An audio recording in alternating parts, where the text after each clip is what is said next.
Dans les abysses les plus sombres de l'histoire criminelle, certaines affaires défient l'entendement, des récits si glaçants qu'ils semblent tout droit sortis des cauchemars les plus tordus. Aujourd'hui, nous plongeons dans l'un de ces dossiers qui ne laisse qu'une seule question en suspens. Le mal est-il une force abstraite ou peut-il véritablement prendre forme à travers ceux qui le perpétuent?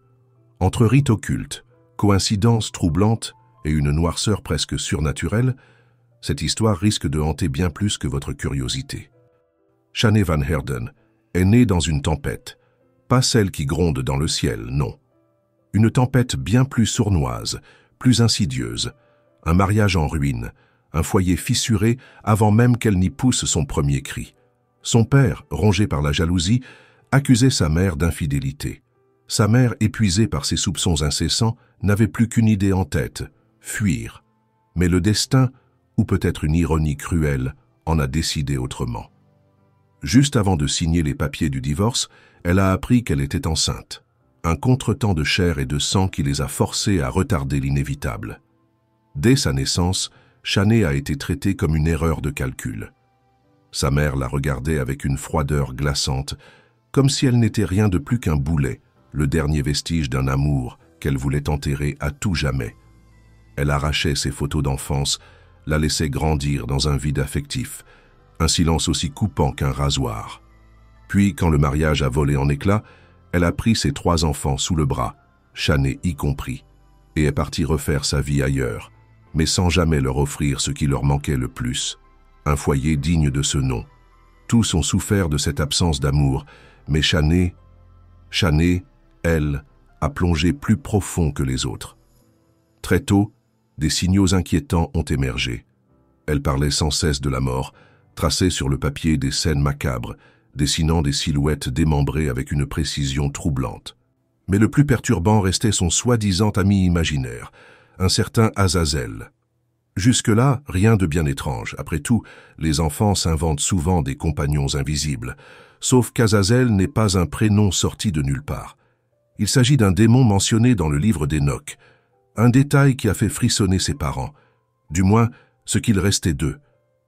À 8 ans à peine, Shanae a prononcé ce nom, Azazel, comme une évidence, comme si elle l'avait toujours connu.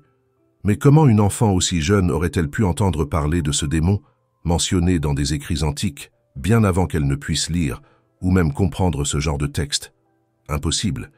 Et c'est précisément ce qui a glacé d'effroi son entourage. Affolés, ses proches ont cherché de l'aide.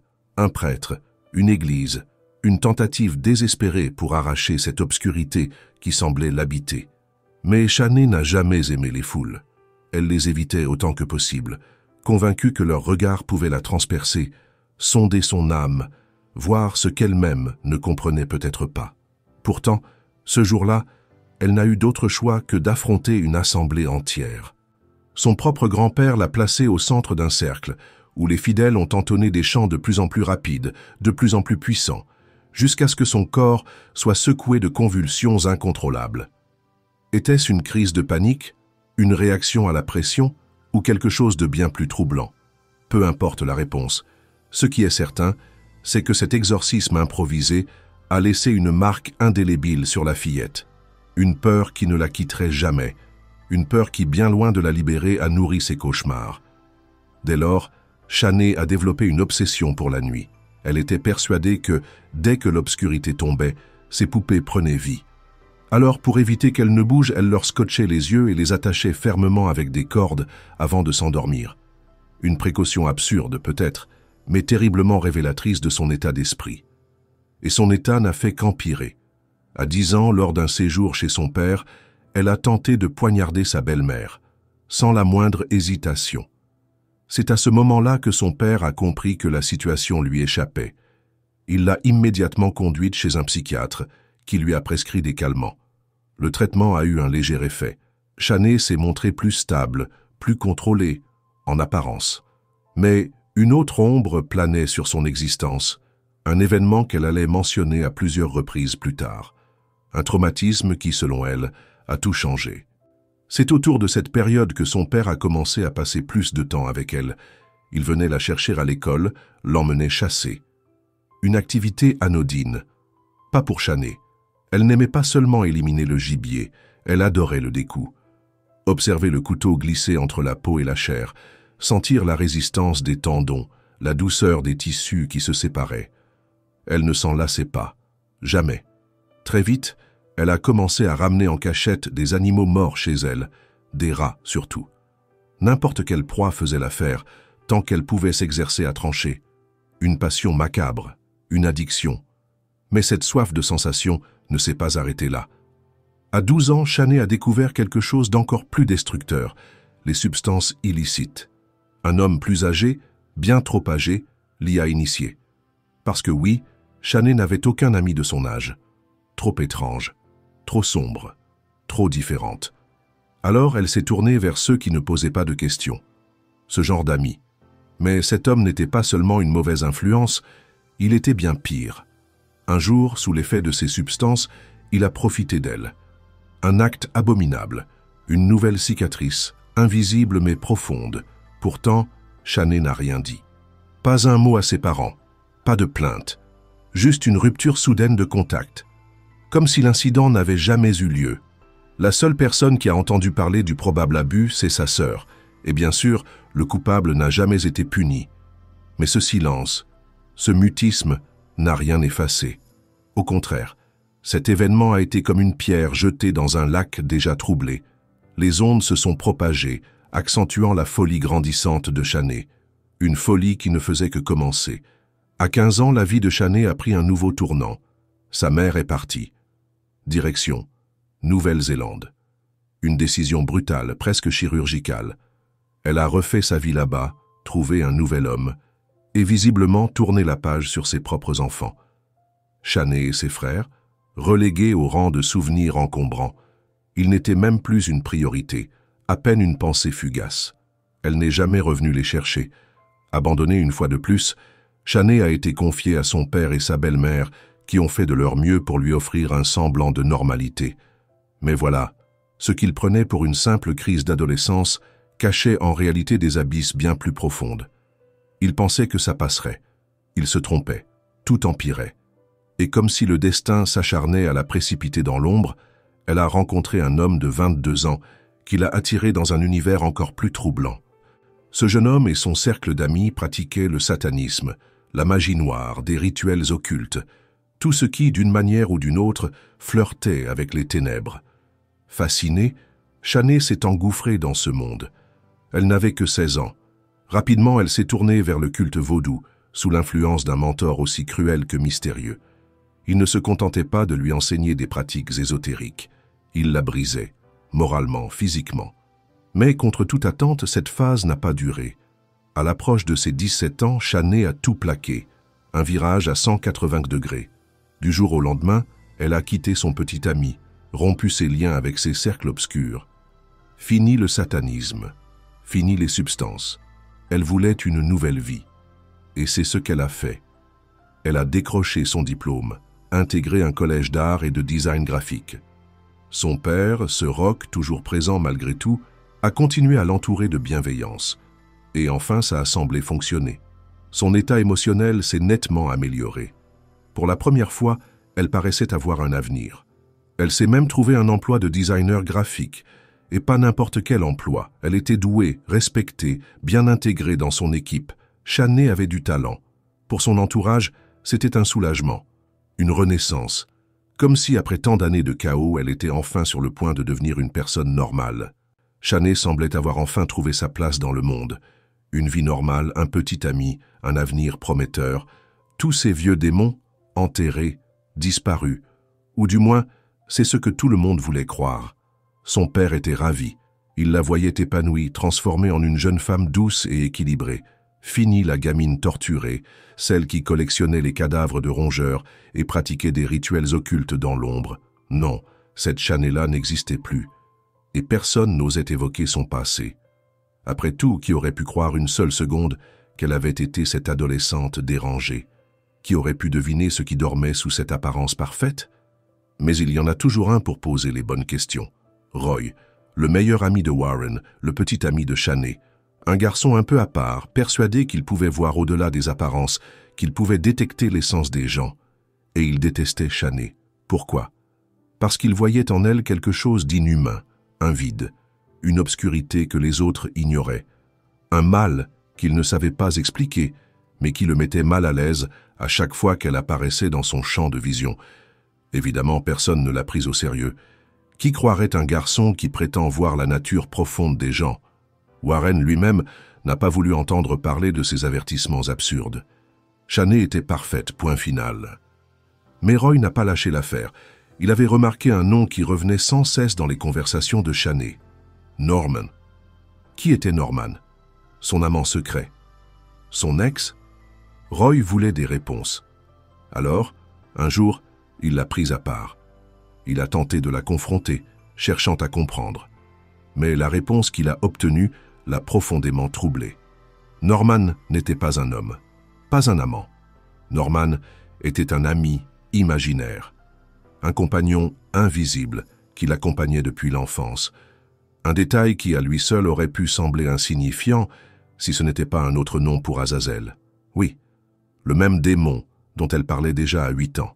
Roy a compris, et il a eu peur. Mais Shanae n'a pas apprécié qu'il mette son nez dans ses affaires. Au lieu de lui donner des explications, elle lui a craché au visage, comme si cet échange n'était qu'une perte de temps, comme s'il n'était rien.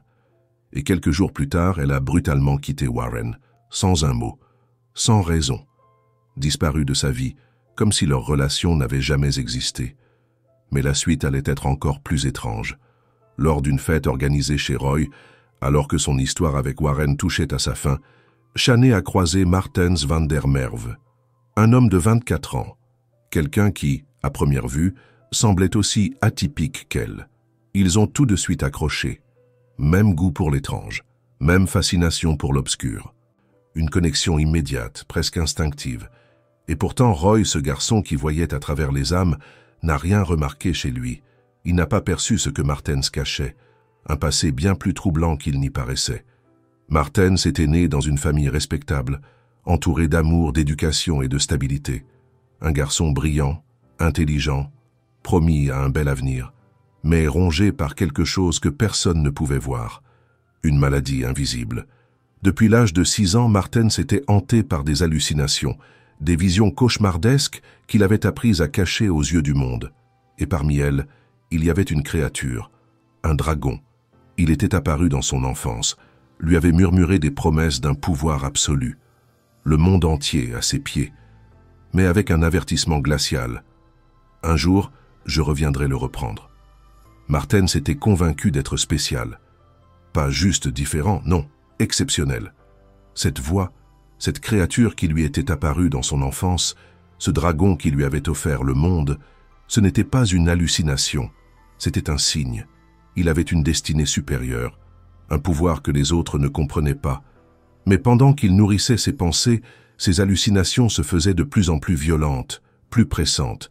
Elles le suivaient à l'école, s'immisçaient dans son quotidien, le poussaient à des comportements de plus en plus étranges. Il ne contrôlait plus rien. À 14 ans, le verdict est tombé. Schizophrénie avec hallucination et délire. Un coup de massue. Une étiquette qui allait le suivre toute sa vie. Son père s'est battu. C'était un homme riche, influent, et il refusait de voir son fils sombrer. Alors il a tout essayé. Médecins, traitements, hôpitaux, des sommes astronomiques dépensées dans l'espoir de trouver une solution. Et contre toute attente, ça a fonctionné. Un traitement a fini par stabiliser Martens. Plus d'hallucinations, plus de voix, enfin presque. La seule chose qu'aucun médicament ne pouvait soigner, c'était sa rage. Par moments, une agressivité incontrôlable s'emparait de lui. Une rage froide, animale. À cette époque, il vivait toujours chez ses parents, dans une maison à la campagne. Une petite ferme, des chiens, des champs à perte de vue. Un jour, on lui a demandé de se débarrasser de chats morts trouvés à proximité. Rien de bien exceptionnel. Mais lorsque Martens a découvert les corps, quelque chose a changé en lui. La vision de la chair déchirée, des os brisés, du sang figé dans la fourrure. Ce n'était pas du dégoût qu'il avait ressenti, c'était de la fascination, un véritable envoûtement. Au lieu de jeter les cadavres, il les a cachés. Il les observait jour après jour, suivant leur lente décomposition avec un intérêt presque scientifique. Mais très vite, regarder ne lui a plus suffi. il a commencé à passer à l'acte. Des chats, d'autres animaux errants, torturés avec une froideur méthodique. Il voulait comprendre comment la douleur fonctionnait, comment la vie quittait un corps. Et c'est là que son père a fait une découverte troublante. Un jour, il lui a redemandé de se débarrasser de carcasses animales. Et il a compris. Martens les gardait. Il les collectionnait. Un comportement qui aurait dû alarmer tout parent. Mais non. Son entourage a préféré fermer les yeux. Ignorer l'évidence. À l'école, son comportement ne passait plus inaperçu. Des rumeurs ont circulé. On l'évitait. Il était devenu un paria. Un monstre qu'on préférait ne pas croiser. Alors il a quitté l'école et a rejoint l'atelier de menuiserie de son père. Contre toute attente, il s'y est plu. Ses mains étaient précises, méticuleuses. Il façonnait le bois avec une aisance impressionnante. Il s'est mis à rêver d'un avenir plus concret, son propre atelier, ses propres créations. Tout le monde a cru qu'il s'était réinséré, que cette phase étrange était derrière lui. Mais personne n'a compris que la menuiserie n'était qu'un moyen d'aiguiser ses talents, un talent qu'il allait bientôt appliquer sur quelque chose de bien plus sinistre. Pendant un temps, tout semblait aller bien pour Martens. Son travail dans l'atelier de menuiserie lui plaisait. Il se sentait stable, maître de lui-même, au point de croire qu'il n'avait plus besoin de ses médicaments. Son père et les médecins ont tenté de l'en dissuader. Mais Martens était convaincu. Il contrôlait la situation. Il comprenait que les pilules l'avaient aidé à canaliser sa maladie, mais il n'aimait pas leurs effets secondaires. Alors, il a pris une décision, arrêter. Et comme toujours, l'histoire a suivi son cours inévitable. Son état s'est détérioré, lentement, sournoisement, comme une fissure invisible qui grandit sous la surface. C'est le jour de la fête que tout a basculé. Ce même soir où Chaney et Warren se sont vus pour la dernière fois. Martens était là, apparemment normal, bien que dans son esprit, quelque chose était déjà en train de se fissurer. Et c'est là qu'il a croisé le regard de Chaney. Instantanément, ils ont connecté. Deux âmes brisées, deux esprits hantés. Ils se sont compris sans un mot. De l'extérieur, rien d'inquiétant. Ils semblaient former un couple parfaitement ordinaire. Chaney s'épanouissait même socialement. Elle, qui avait toujours eu des difficultés à entretenir des conversations, paraissait s'ouvrir au monde. Un mirage, parce qu'en réalité, ils s'enfermaient dans leur propre univers. C'est Roy qui, une fois de plus, a vu ce que les autres refusaient de regarder. Un matin, il a surpris Martens avec des coupures fraîches sur le corps.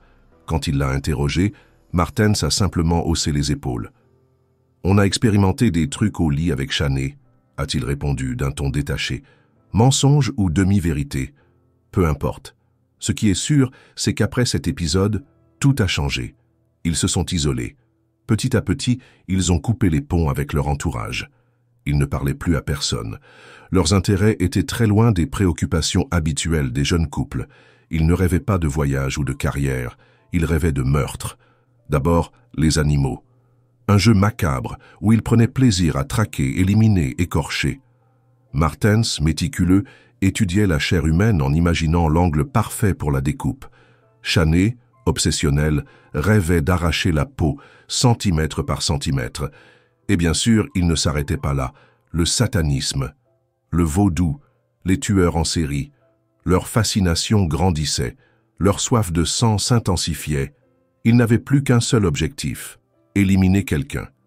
Lorsqu'ils ont déménagé à Saint-Éliana, leur relation a atteint un point de non-retour. Ici, plus de barrières, plus de faux semblants. Ils parlaient librement de leurs fantasmes, de leurs envies les plus noires. Martens voulait découper méthodiquement un corps. Chaney voulait scalper, écorcher. Et surtout, ils voulaient le faire ensemble. Alors, ils ont commencé à préparer leur crime. Chaque détail macabre a été planifié, chaque méthode étudiée. Et avant de s'attaquer à un humain, ils ont testé. Des animaux capturés dans le secret, dépecés. Ils voulaient s'entraîner. Ils voulaient savoir s'ils étaient prêts. Et ils l'étaient. Désormais, ce n'était plus qu'une question de temps. Le moment qu'ils attendaient tant était enfin arrivé. Leur premier meurtre. Depuis février 2011, Chaney et Martens cherchaient une victime. Leur plan initial, torturer deux sans-abri. Les faire disparaître sans laisser de traces. Mais la réalité est rarement aussi simple que les fantasmes. Ils n'ont trouvé personne de convenable. Alors, Chaney a changé de stratégie. Elle s'est inscrite sur une application de rencontre. Et c'est là qu'elle a rencontré Michael Van Eck. Michael était tout ce qu'il fallait. Il avait 23 ans, un jeune homme travailleur, ambitieux, solitaire, mais sérieux. Quelqu'un que personne ne soupçonnerait de se retrouver au mauvais endroit, au mauvais moment. Il avait grandi dans une famille stable et aimante, un père entrepreneur, une mère douce et dévouée, une fratrie soudée. Rien ne le destinait à croiser le chemin du mal absolu. Après une rupture douloureuse, il s'était inscrit sur un site de rencontre, espérant tourner la page. Et Shanae était là, charmante, mystérieuse, irrésistible. Leur échange a été rapide, intense. Elle l'a fasciné.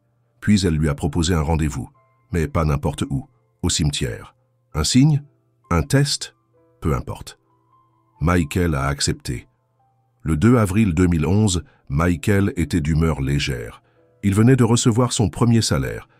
Alors il a retiré 1000 rands pour célébrer l'événement. Avant de partir, il a brièvement parlé à ses parents. Il leur a simplement dit qu'il sortait. Pas de détails, pas de soupçons. Il n'a pas mentionné Shanae, il n'a pas mentionné le cimetière. S'il avait dit où il allait, l'aurait-il arrêté?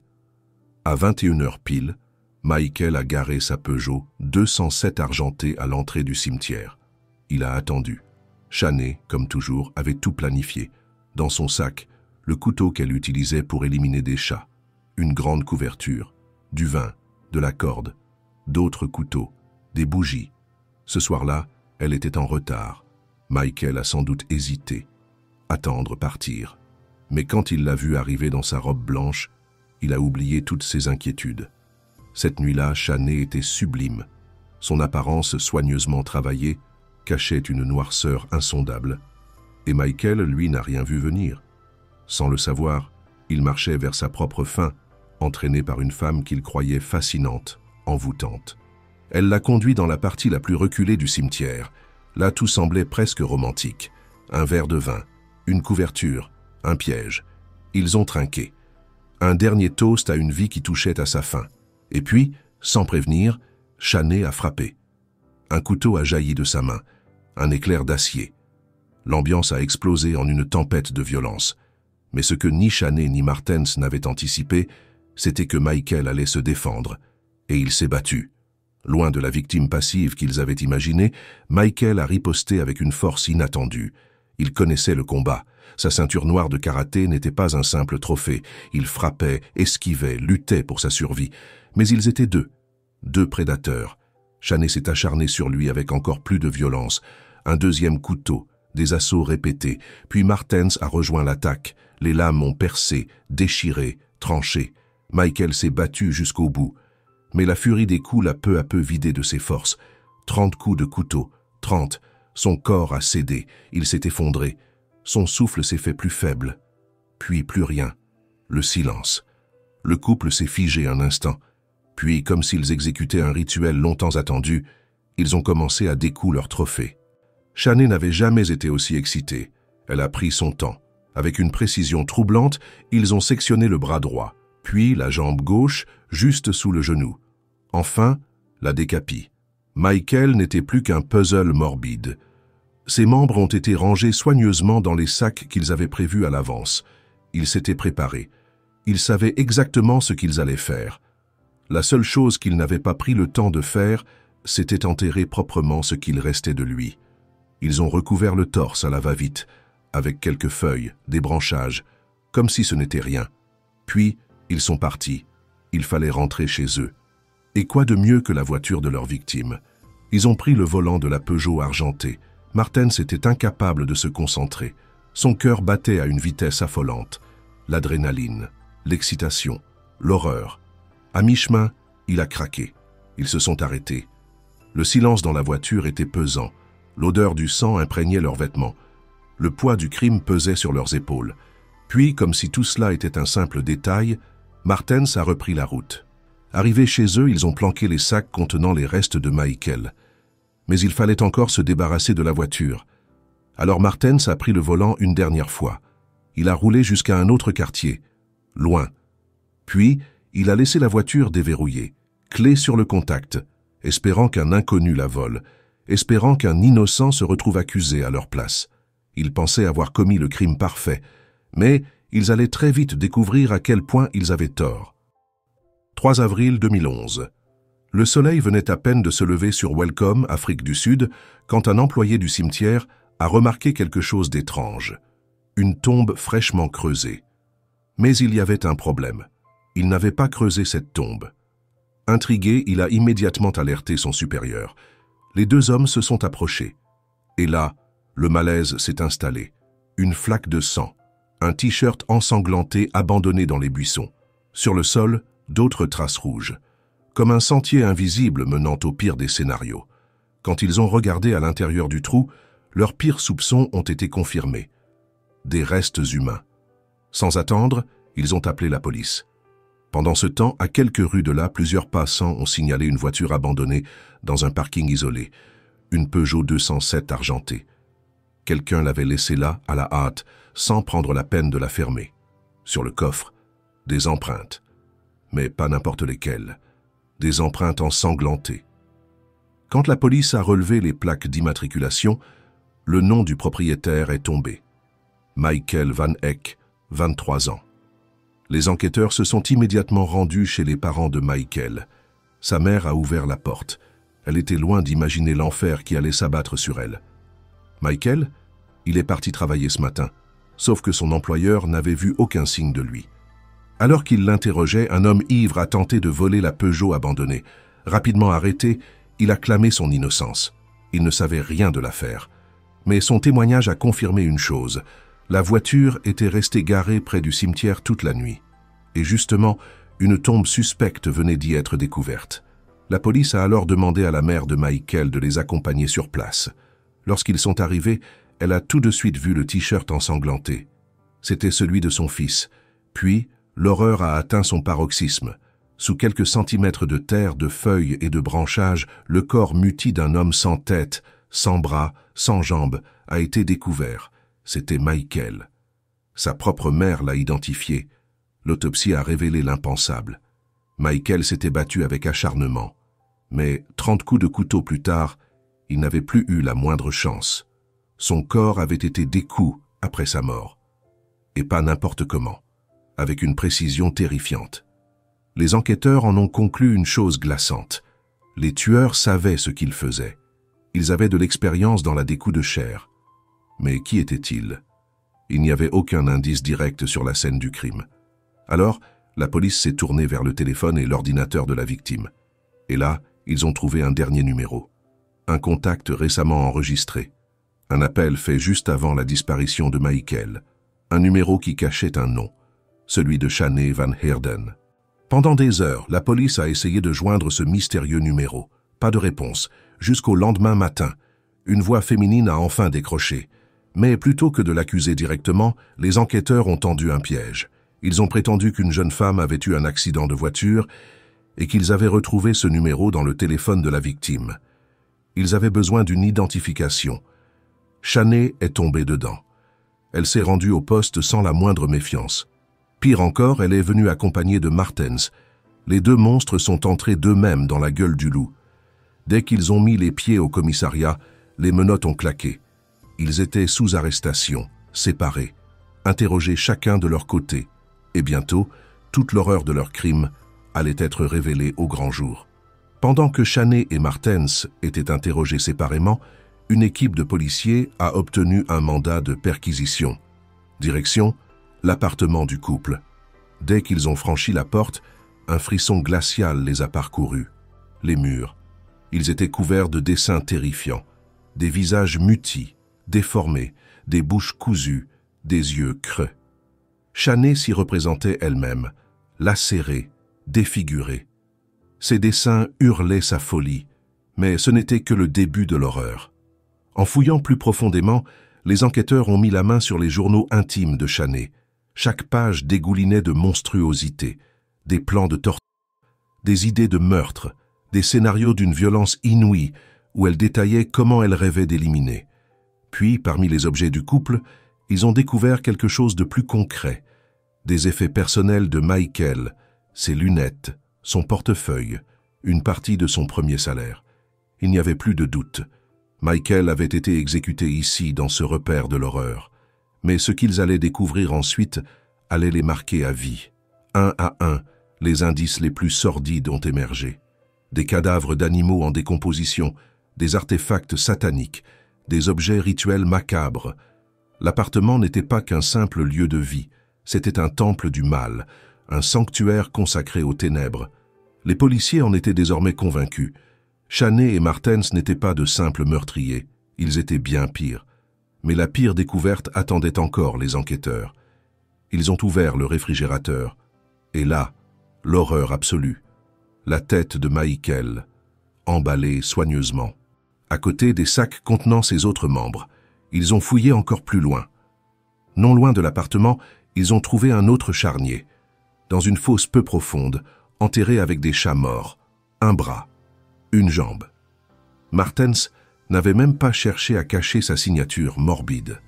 Martens, fidèle à lui-même, a adoré le scandale. Devant les caméras, il posait avec arrogance. Il aimait attirer l'attention. Il souriait.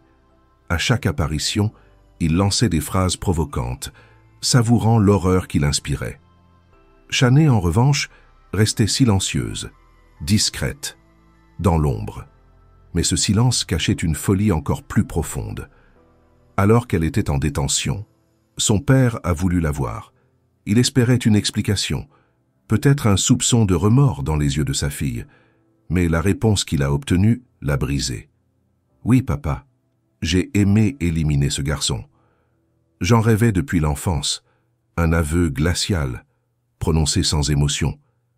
Même les policiers présents ont été choqués. Et pourtant, ils en avaient vu d'autres. Une nuit, alors qu'elle était dans sa cellule, Chaney a déclenché la panique. D'une manière ou d'une autre, elle avait mis la main sur un objet tranchant. Personne ne sait comment. Elle s'est tailladé les mains et a écrit avec son propre sang sur les murs. Quand les gardiens ont ouvert la cellule, elle souriait. Et au sol, elle leur a lancé un objet étrange, une poupée sculptée dans du pain, avec des cheveux humains, ceux de l'enquêtrice chargée de son dossier. Puis, d'un ton glacé, elle a demandé « Alors, détective, est-ce que vous dormez bien la nuit ?» L'agente, pourtant endurcie, n'a jamais pu oublier cette nuit-là. Elle a souffert de cauchemars incessants, de migraines violentes, jusqu'à refuser de continuer à travailler sur cette affaire. Le cas de Martens était plus compliqué. Avec son passé psychiatrique, les experts devaient trancher. Était-il irresponsable de ses actes? Ou était-il sain d'esprit et donc pleinement coupable? 3 expertises psychiatriques ont eu lieu. Le premier expert l'a déclaré inapte à être jugé. Le second a affirmé qu'il pouvait comparaître, mais que sa maladie l'avait influencé. Un risque énorme. Cela signifiait qu'il pourrait échapper à une véritable condamnation. Mais heureusement, une 3e commission a rendu le verdict final. Martens était pleinement conscient de ses actes. Il était sain d'esprit. Et il allait payer. Le couple diabolique pensait avoir échappé à la justice. Le procès de Chaney Van Heerden a commencé en novembre 2011. Sur les conseils de ses avocats, elle a tenté de faire croire que le meurtre avait été commis dans le but d'un simple vol. Mais Chaney s'est elle-même trahie. Elle parlait trop. Elle ne cachait même pas son absence totale de remords. Elle était considérée comme une tueuse en série en devenir, malgré le fait que ce soit son premier crime. Le tribunal en était convaincu. Si elle n'était pas arrêtée maintenant, elle recommencerait. Encore et encore. Lors des expertises psychiatriques, les spécialistes ont été sidérés. L'écart entre la personnalité qu'elle montrait en société et ce qu'elle était réellement était terrifiant. Chaney était pire que Martens, mais elle savait le cacher. Les experts ont diagnostiqué chez elle des troubles psychopathiques et antisociaux sévères. Mais la question n'était plus de savoir si elle était malade ou pas. Elle était dangereuse. Le verdict est tombé. 20 ans de prison pour meurtre. 15 ans supplémentaires pour vol et profanation de cadavres. Total, 35 ans de réclusion. Chaney n'a montré aucune émotion, aucune réaction. Le jugement de Martens a pris plus de temps. Il lui a fallu un 3e examen psychiatrique pour que la justice le considère apte à être jugé. Contrairement à Chaney, il a tenté de se défendre. Sa stratégie? Le trou noir. Je ne me souviens de rien. Bien sûr, personne n'y a cru. Pendant le procès, son comportement était exécrable. Arrogant, provocateur, il prenait plaisir à choquer. Il a avoué avoir étudié les pratiques occultes et sataniques. Et il a lâché cette phrase inoubliable. « Éliminer un homme devait m'aider à comprendre la vie et la mort. » Cette fois, c'en était trop. Dans la salle, la mère de Michael a explosé. Elle s'est levée et l'a frappé. Un coup plein de rage. Un coup qu'elle attendait depuis trop longtemps. Le tribunal n'a pas été dupe. Martens a été reconnu pleinement responsable de ses actes. Le verdict est tombé. 35 ans de prison, avec possibilité de libération conditionnelle après 17 ans. Contrairement à Chaney, il avait encore une chance de sortir un jour. Mais la mère de Michael ne voulait plus rien entendre. Quand il a tenté de s'excuser, elle a juste hoché la tête, refusant son pardon. Après son incarcération, Martens a acquis une sinistre célébrité. Des admirateurs ont formé un fan-club en son honneur. La police a surveillé ces individus de près. Ils craignaient que certains cherchent à imiter leur idole. Le danger était réel. Un psychopathe en cage reste un mythe vivant pour ceux qui vénèrent le mal. Pendant 3 ans, Chaney et Martens ont continué à s'écrire. Puis, en 2014, Chaney a mis fin à leur relation. On s'est trop éloigné. Elle ne ressentait plus rien pour lui, comme si leur crime n'avait été qu'un passe-temps. Aujourd'hui, Chaney est une détenue modèle. Elle enseigne la théologie et l'art à ses co-détenus. L'ironie absolue. Une femme qui a éliminé un homme parle désormais de foi et de créativité. Martens, de son côté, a poursuivi ses études en prison. Il a obtenu un diplôme. Il continue d'apprendre. Mais ce qui l'attend, c'est sa libération. L'heure viendra. Et quand elle arrivera, le monde se demandera s'il a réellement changé. Merci d'avoir regardé cette vidéo. Si cette affaire vous a choqué, dites-moi vos impressions en commentaire. Et surtout, prenez soin de vous.